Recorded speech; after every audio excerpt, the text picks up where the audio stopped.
Alright, what is up, everybody? We're going to keep this hand. This hand seems totally fine against Lord of the Fjord. They do have this fancy Chandra Torch of Defiance prestige.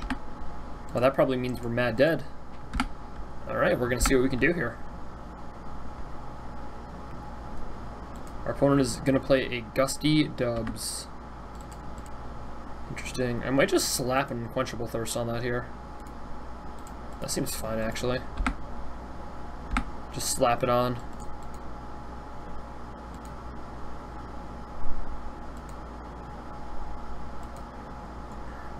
I mean, this is basically like... Think of this as just like preventing infinite damage at this point. Alright, I could Frank Sanity here, that's kind of cute. I think I'm just going to Eternal, though. Frank Sanity seems like more of a late gameplay. Especially since I don't have anything to, like, quickly capitalize. I don't have, like, a double compelling argument mill you for 20 gotcha.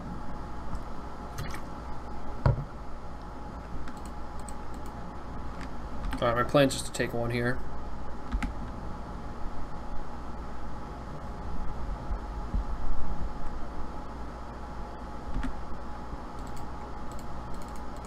Alright, Aerial Guide, land go. That is the plan. Draw infinite cards. Win with Frank Sanity, maybe. This might be the only way to win a game is if our opponent's stuck on 2 lands. Oh, nope. Can't win now. Can't win now. Alright, we're gonna have to, like, make some adjustments. Frank Sanity is obviously not very good in the aggro zombies mirror, or matchup.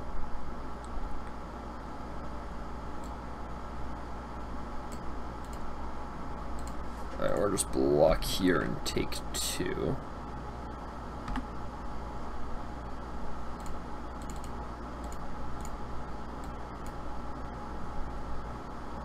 Alright, put a card in your hand and the rest in your graveyard.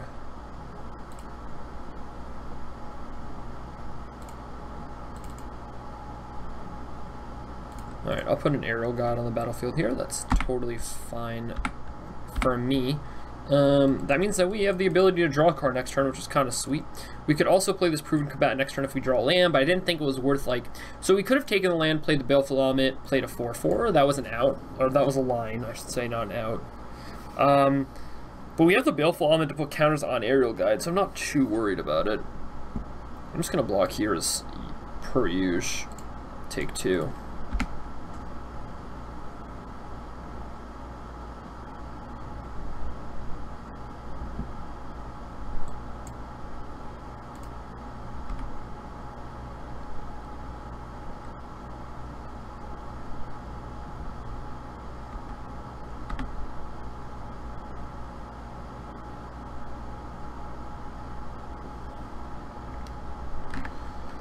Alright, I mean, I would like to draw a card here.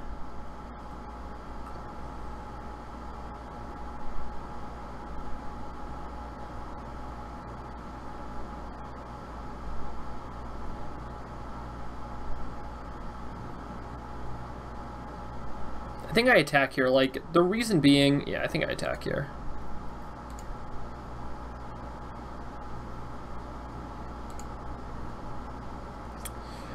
I think I attack. I draw a card. It has to be a land. And got him.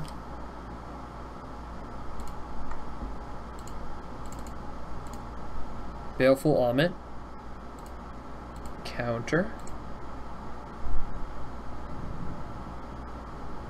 Now we get to Countervailing Winds one of their spells as well, so we're gonna get ahead here, then we're gonna play Frank Sanity and shut them down.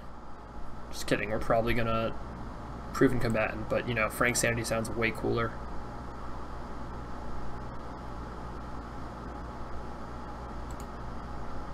Alright, that's fine. I will 100% block because I get to Gravedigger it back. Alright, this is how we're gonna take over the game. Yeah. I'll counter that, why not? We left the mana up this turn for a reason. Might as well counter it. And they're low to the ground aggro deck. I can't imagine them having like that many more things that we really have to deal with that much. And also, because we're going to get this back, we're going to be able to gain some life, and we're drawing an extra card every single turn. And this is also putting a clock on them. So at some point, it's just going to, like, kind of become impossible for them to win, sort of.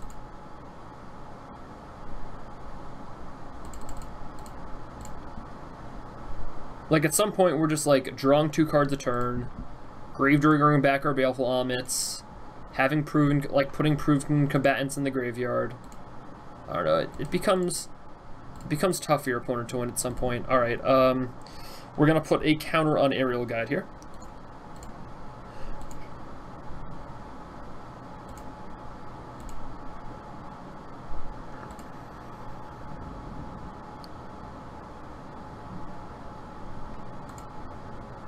Wow. Well, I didn't see that coming.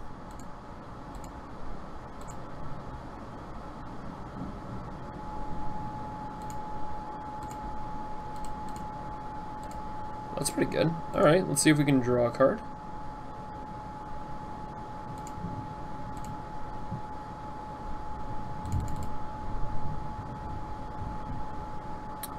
I will play a Fraying Sanity. I will enchant my opponent.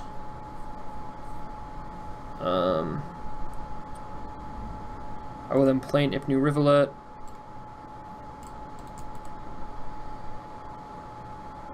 I could get back a Proven Combatant here, although I don't know if that does a lot.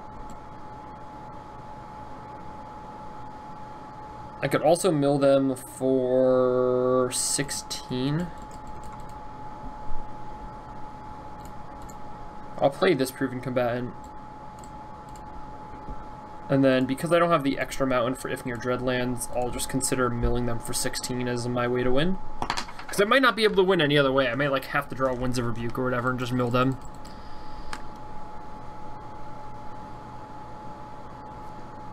That may just be the way to victory here.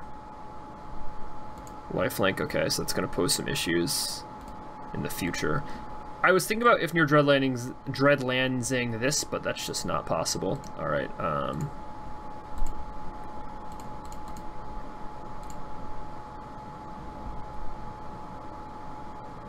Alright. True Heart Duelist. It's kind of good for them, actually. Ipnu Dreadlands is just the sickness in this deck. Eternal of the Harsh Truth, also the sickness. Alright, we're gonna attack here. Might as well. See what we can do. Oh, that didn't work out very well. Apparently I misclicked. Boo. That actually, I mean, I don't think that's going to cost us the game, but it might, because now they get to do that, so that kind of sucks. Wow, what a punt. How did I just misclick?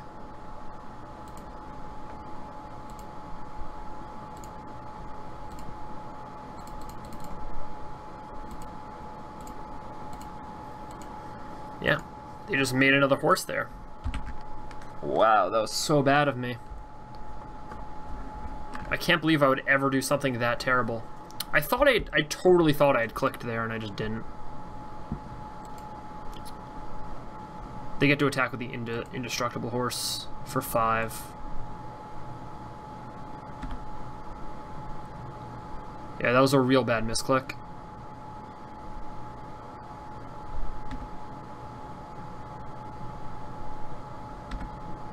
They gained life this turn?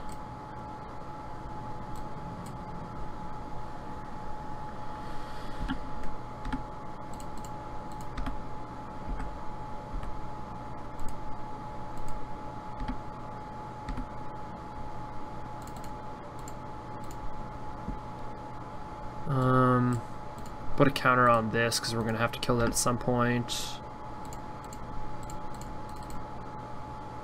Twirl the Harsh Truths, and then we're going to have an Unsummon ready. Oh my god. Yeah, they should have one less life here. They should be, or no, they should have, they should not have gained the 3, instead they should have taken 3. So it should have been a 6-point life swing, actually. Or a 4-point life swing. So they should actually be at 7 here.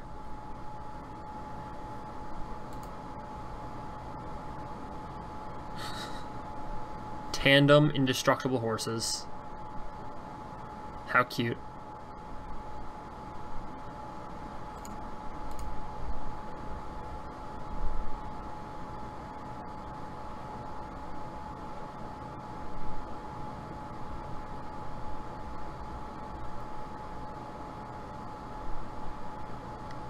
I'm gonna block some of these things.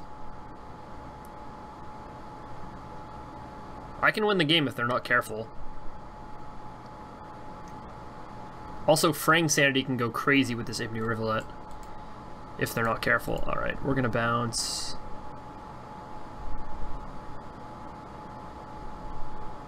Do we bounce a horse or do we bounce this? I think we bounce a... But then they're just gonna make 2 more horses. That's kind of an issue. Alright, let's go to... That's an issue. Alright, let's go to blocks. This game, like, just sort of spiraled when we punted. Alright, block here. Just, like, randomly block here.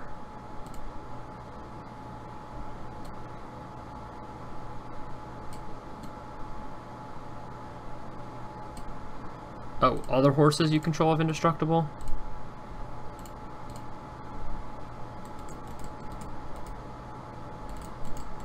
So I can make these blocks and unsummon this horse.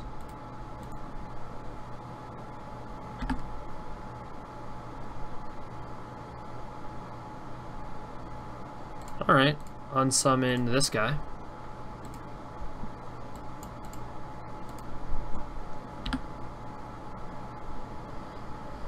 Alright, 2 cards in their graveyard this turn, that's pretty good. They get to replay Mirage Mirror here.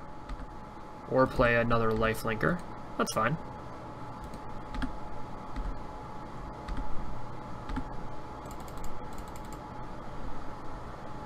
Commit to Memory is going to be kind of sweet.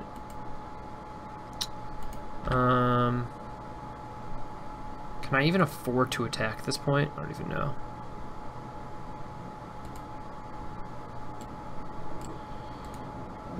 I think I have to commit to memory one of those things, so I don't think I can attack here.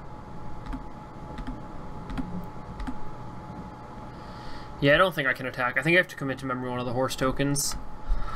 Wow, if we just never... I mean, it would have... We would basically have an extra turn here. So what is this? This is 8 cards. Which means, like...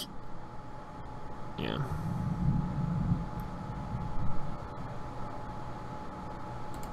A very specific, like, Winds of Rebuke has to be on the top of our deck type of situation. Or if they attack with everything, thinking they have the win here, right? We'd have to, like, block, block, block, block, and then they deal 6. If they get a little too crazy with their attacks here, I guess we might be able to win. If they get a little too crazy.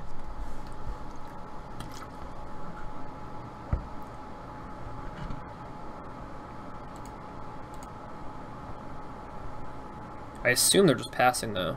Yeah.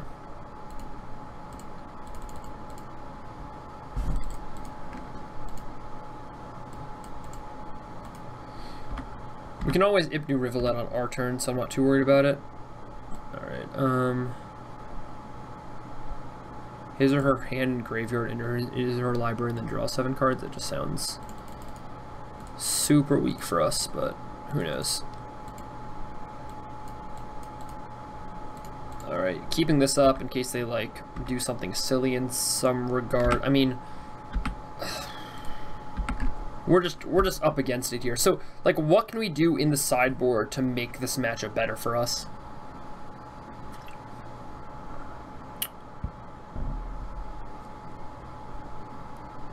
I mean, I think we need to play more 2-drops. I think we just need to play more beaters and, like, know that they have this Crested Sunmare. This is so sweet. We went for Fraying Sanity, but they went for Crested Sunmare and got there.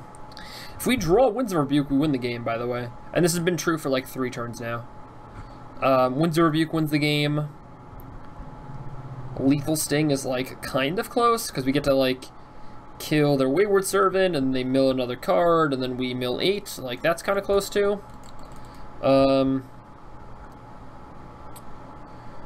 Yeah, we have a bunch of things that are very close. We don't have anything that quite does it like Winds of Rebuke does, though. Alright, another Gusty Dubs.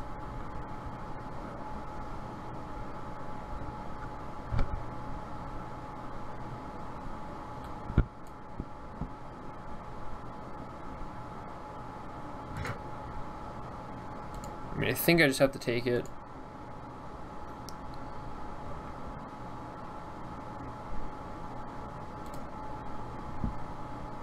He's just gonna copy this flyer next turn. Yeah, I think I'm just dead. I mean, I guess I can play this land in memory, but like that's not gonna work out very well.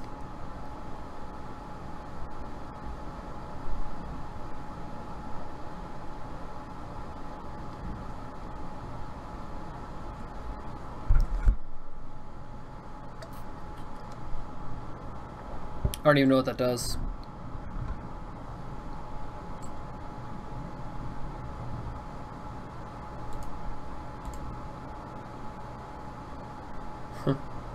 Our opponent's deck seems insane, by the way.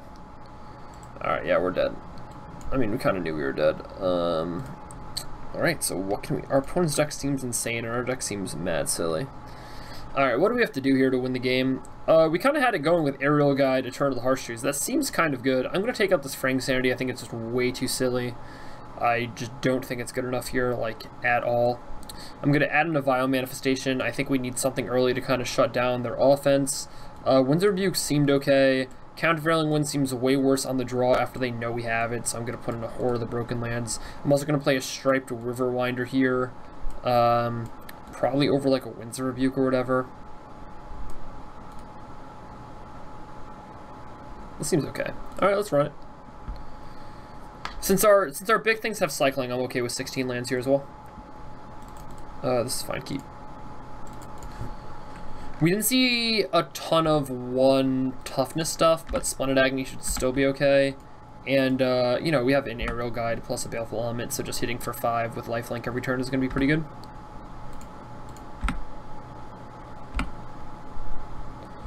Let's see what they play here.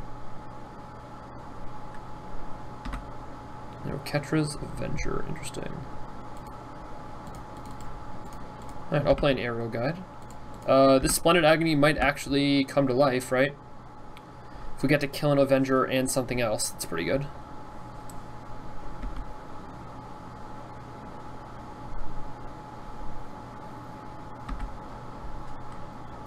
Alright, we're gonna try to get in with Aerial Guide here, see what we can do. Proven Combatant. Baleful Element, killing our Proven Combatant. Something that we don't mind doing at all here.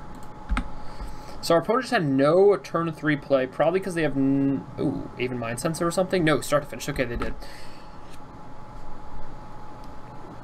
We did see start to finish last game, so that might be something that should have been on our radar, but I don't think it matters that much.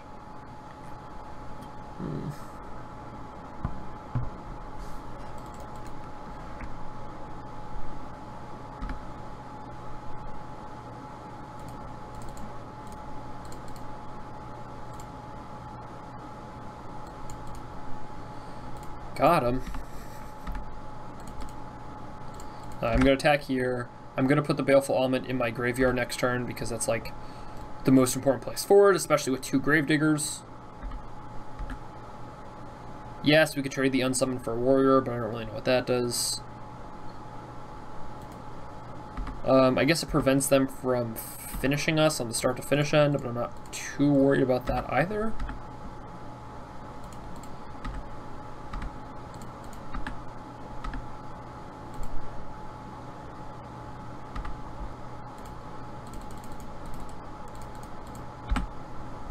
Alright, so now's the issue if we just like, if they just like draw a black land, kill our guy, and then all of a sudden we have this 2/2 flyer, yeah.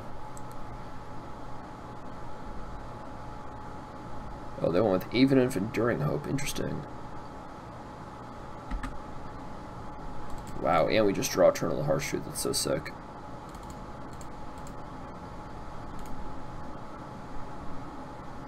Destroy target creature. Put a -1/-1 counter on our 3/3, I guess.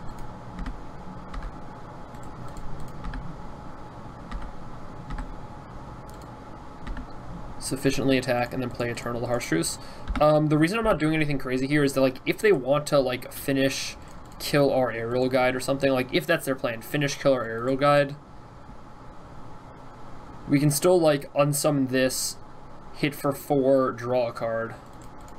Or, if near Dreadlands this, hit for 4, draw a card or whatever. Ooh, that's cute too. Alright, do we attack with this? Yeah, we can. Why not? I'll give this the flying. Alright, this is the kind of start that we wanted to have, right? Yep. Attack with block with all the stuff, please. I will draw a card. I will bounce your Kenra Eternal. Do that, and then I will Hoard the Broken Lands. Alright, and that's probably game number 2. So we just got there, being on the play, being aggressive. Our opponent did curve out, right? They went Catcher's Avengers, start to finish. You know, even a compulsory rest, even, I mean, they did some work, but we were able to do a little bit more. Alright, not too bad. So maybe this is just better as an aggro deck, but way more fun as a Fraying Sanity deck. Although I don't think we did enough, like, in order for this to be a Fraying Sanity deck, we would have had to go hard in that direction, and I don't think we did enough to really go hard in that, you know? I don't think we went hard enough in that direction, so that's kind of weak there. Alright, what can we do here on the draw? We don't have any more 2-drops. I guess we could play a Festering Mummy. This isn't the worst card of the matchup. Is it better than a Proven Combatant? I don't think so. Is it better than, like, a Lurching Rot Beast? It might be. We don't really need to lower the curve here. I'm just worried about them getting out to a fast start, and they've done that both games, and they've proved to us that they have, like, at least 5 2-drops that we know of, right? Like, we know about both Kenra Eternals, Catcher's Avenger, Gust Walker. They have to have something else hiding somewhere, so we know they have a bunch of these. Alright, I'm going to keep this hand. We have Eternal the Harsh Truce, which is one of the best cards, Unsummon Unquenchable Thirst in a Vile Manifestation, which always cycles if, you know, if it doesn't do anything else.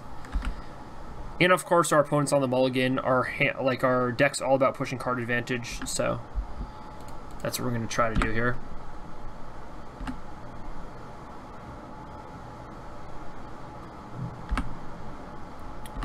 Camel, interesting. I guess I'll play an Ipnu Rivulet here. I'm considering cycling this Vile Manifestation, although I could also unsummon this turn. Just kind of depends what I want to do. At this point, my plan is just to take 2 and then play Eternal Harsh Truce.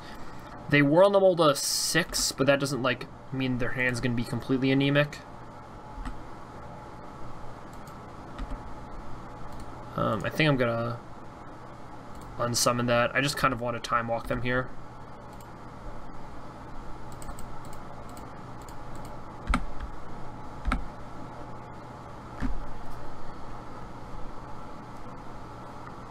Also, this Unquenchable Thirst is going to be able to take care of whatever they think is going to block this Eternal the Harsh Truths.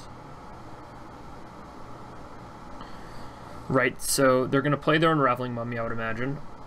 Then they're not going to attack.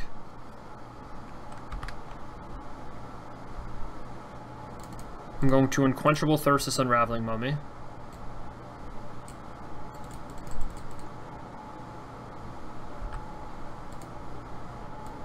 We're going to attack, and they're either going to let us draw a card or not. They're either going to let us draw a card, or they're going to sack their camel. I would imagine they sack their camel here. Ooh, they didn't. That's good for us. Oh my god, Arrow Guide's so sick. How's that card even legal? Alright, I'll cast this here, Obv.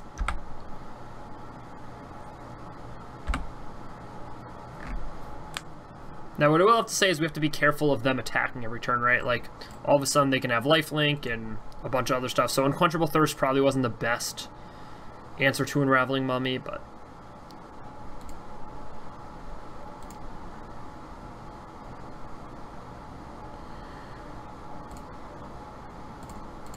Alright, we're going to Aerial Guide, Spellweaver Eternal here.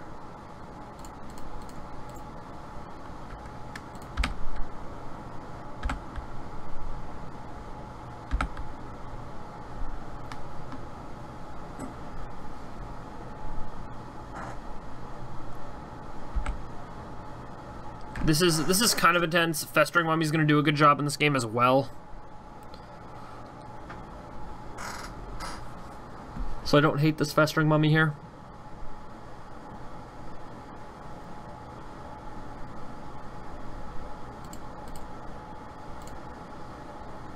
I mean, I'm just blocking here. If they want to bring it back this turn, they can.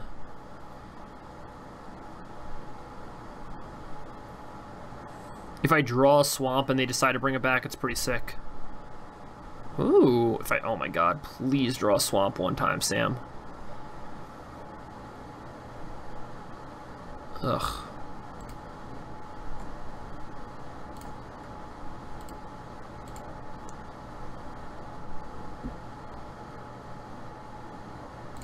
Alright, I gotta attack for 2 with Aerial Guide.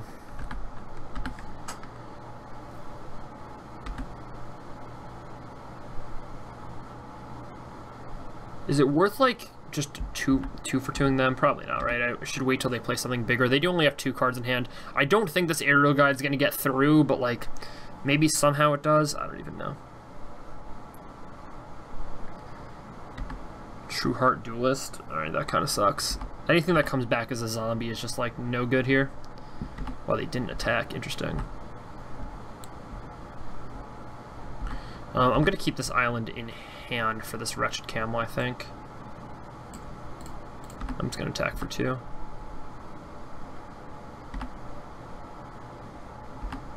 This Festering Mummy is just actually too good.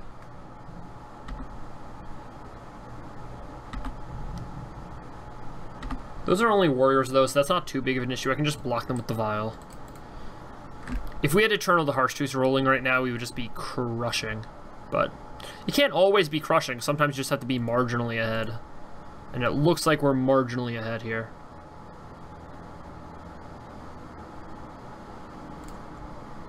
Alright, I'm just gonna block. Block, I guess.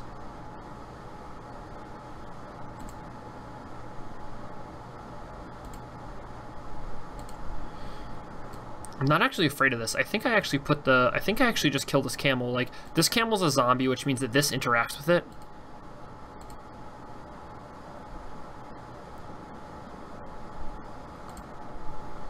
I have the kill spell for that. That is for sure. Alright, I'm gonna kill this, put a 1/1 counter on this. I'm gonna play my Vizier. I'm gonna go get... Yep, I'm gonna go get a Proven Combatant, which is gonna then draw me a card next turn. And I'm going to Aerial Guide. Alright. Oh man, doing big things over here. I mean, they do have this Unwavering Initiate in the graveyard. They can, like, finish, sack a token, kill our guy. That's totally fine as well. There are a plethora of options here. This Vile Manifestation is turning out to be a good blocker. Again, the reason we killed the Wretched Camel instead of the Oketch's the 10 is because we have this Vile Manifestation to block. And since it's in an 0/4, it doesn't make a ton of sense for our opponent to, like, use resources to get it out of the way. It's basically just a wall. It can't even attack them. It can only stop them from attacking. But for us, it's pretty useful here. Also, we get to play a 4/4 next turn, pretty much no matter what. And they just don't want us to draw a card off it. Again, they have 2 things they can bring back in their graveyard now. Maybe they just, like, have a pump spell and this kind of sucks, but a lot of times they don't have it and it doesn't suck. Wow, Gravedigger's just so sick here.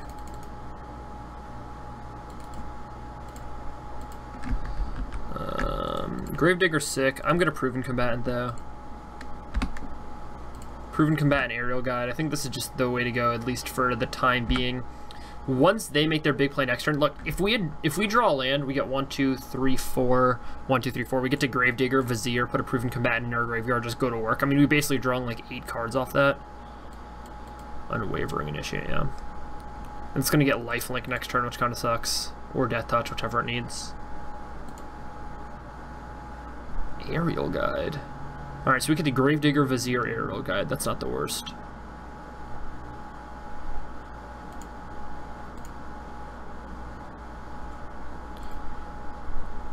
think I'm just gonna attack with both of these.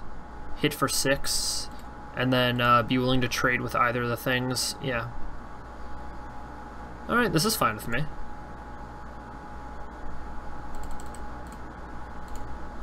We're gonna grave dig back. We could grave dig back the Festering Mummy. That's kind of cute. But I think we just get Vizier just because it's like way more value in the long run as well. And then we're gonna Aerial Guide.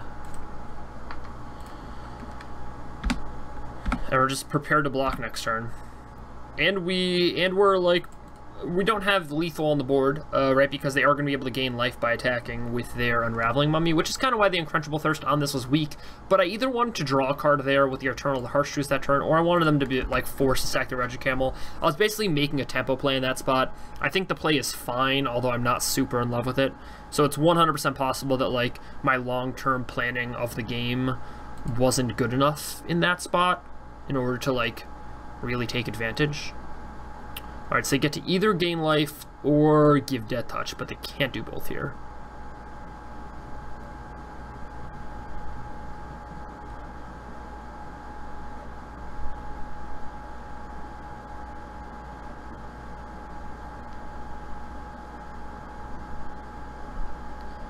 And they're dead in 2 turns unless they start gaining some life. Oh, they're just getting in there. Alright. No fear. I'm excited to see if this is exerted or not. Yeah, this attack doesn't make sense. Not exerted, huh?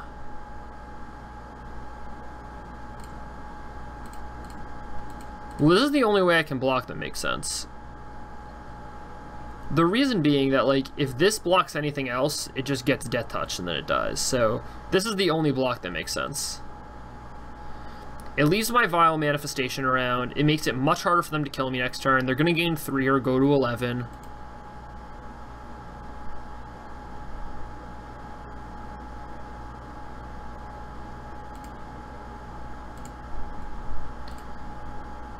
I could, like, just attack with my Aerial Guide this turn. That might actually just be the safest. They have no cards in hand. Just attack with the Aerial Guide. Make this Vizier thing happen. Get a Proven Combatant, play a land, and pass the turn. I think that makes the most sense. I think. I don't, like, so the reason I did that instead of attacking with that and the Proven Combatant is that the math does change a little bit, but I'm also at 9, so I can't just, like, randomly die, you know?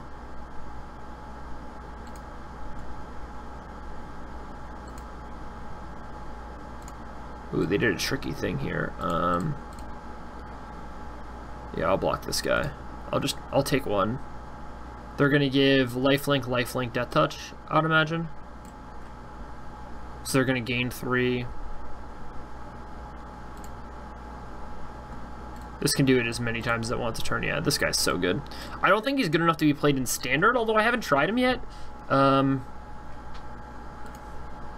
must have a follow-up then if they're not just gonna go full-on lifelink. Yeah, Mirage Mirror is pretty good. Wow, Baleful Omet's a little insane.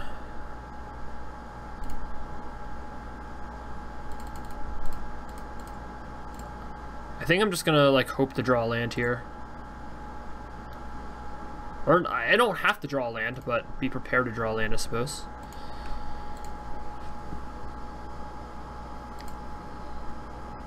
Alright, wow. So they can Mirage Mirror my Aerial Guide, so I can't attack with the Aerial Guide. Because then they can Mirage Mirror my Aerial Guide, attack me for 5? Ugh. Do I have to Gravedigger back an Aerial Guide just for this reason? No, I have to play a Baleful Omet and then Aerial Guide my Baleful Omet, basically. It's kind of the out. Sure. Yeah, I'll take 1. I think we're ahead, but this game is super cray. That card sucks.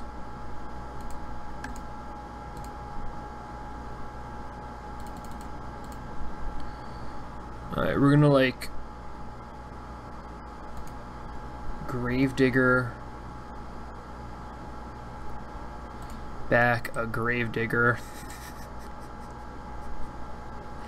The combo has been assembled. We're gonna Baleful Almit, put a counter on our Eternal, the Harsh Truths.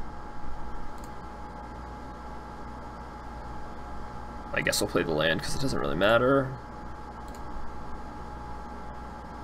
Yeah, I mean, we can't attack with anything. Because again, that Mirage Mirror copying our Aerial Guide is just like too good. It's too good.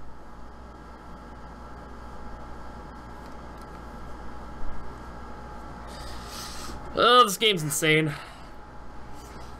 Again, I think their decks are really, really good. Although, I don't know how good, like, Wayward Servant actually is in these, like, zombie decks. But they have, like, great Crested Nightmare synergies. Oh, they are going a little far for it. I mean, they're playing 5-mana 3/4s just to, like, be able to make Crested Sunmare work. So maybe it's not that fantastic, but they have Mirage Mirror, Crested Sunmare, Wayward Servant, Unraveling Mummy, and a bunch of zombies. And start to finish, like, they obviously have a fairly high power level. So you can't really hate on their deck here.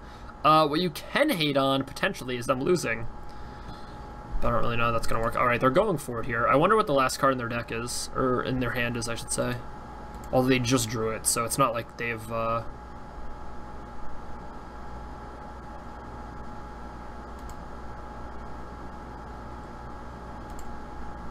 Alright, I'm going to block here.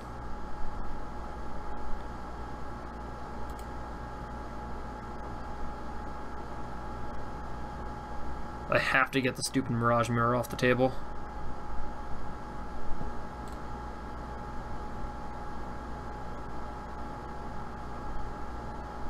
They can't just I don't know what they're trying to do, but they can't, like, get into combat and then copy something else. The card would just be busted if that was how it worked. You can't just, like, copy my Aerial Guide, attack in the air for 2, fly something else, then copy my Baleful Almit.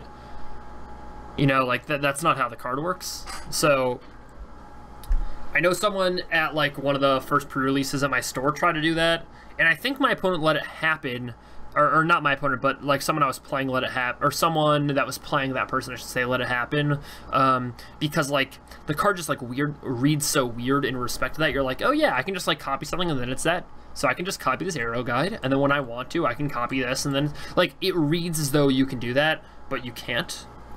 So I think that's probably what my opponent's going through right now. A very long game, by the way. Thank you everybody so much for sticking with me. Hope you're enjoying these videos. Trying to still pump out at least one once a week, or one video a week. I've been super, super, super busy. So that is why I haven't been making, like, the 2 videos per week that I've been making in the past. Now, what I will say is I'm working much, much harder than ever on, like, making very consistent quality content. So I hope that, you know, people kind of, like, see that come through and see that show through, etc., etc. I am working pretty hard on that. I think our opponent's trying to figure out why they can't, like, copy something else with Mirage Mirror here, but I'm not entirely sure. It's probably that. I don't really know. To be completely honest with you, I have no idea what's happening, but I would assume that it has to do with that. Oh man, I am so excited. So I know GP Toronto was like 2 weeks ago at this point, so I shouldn't be talking about it anymore. But they gave us a free pack of Dragon Shield sleeves when we were there, so that was pretty sick. All right, so that goes through, like, free Dragon Shield sleeves. I'm in. All right, that goes through. Let's see what our opponent's last card is. It looks like nothing. We're going to attack with Baleful Almit here.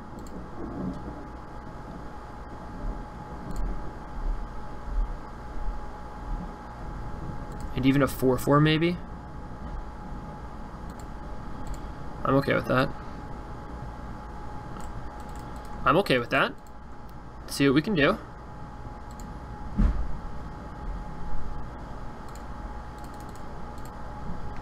Alright, so we're gonna grave dig that Baleful Almit back to our hand.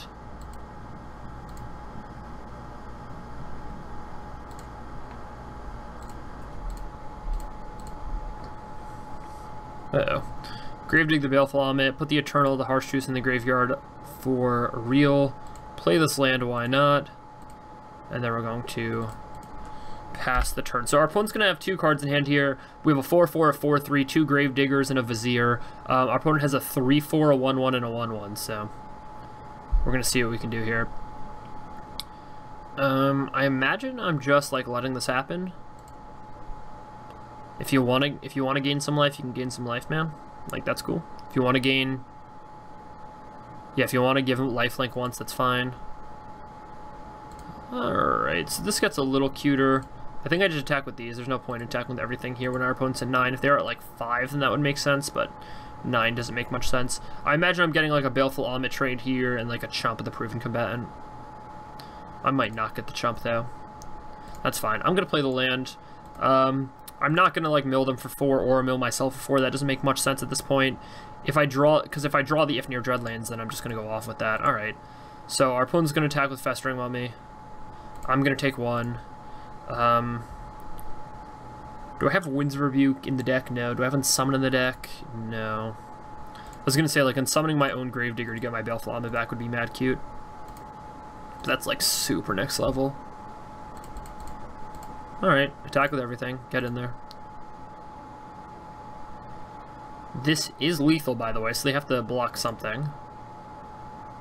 Alright, might as well not play this land. This land doesn't matter as much. I guess I could have something, but, like, here's the thing. The thing about playing this land is it doesn't matter anyways, because it's not like your opponent's going to play around something. Your opponent has 2 cards in hand and is dead on board. Like, they're not playing around anything. It's not like they're not going to play their second creature because they think you could have Bantu's Last Reckoning or whatever. Like, I don't know. I think people, like, think about not playing or playing this land too often. I don't think it really matters that much. I think I just bounce that and kill them, I think. Looks like 6 to me. Alright, we got there. So thank you for watching a very, very long, tedious round number 1. We'll be back for round number 2 right after this.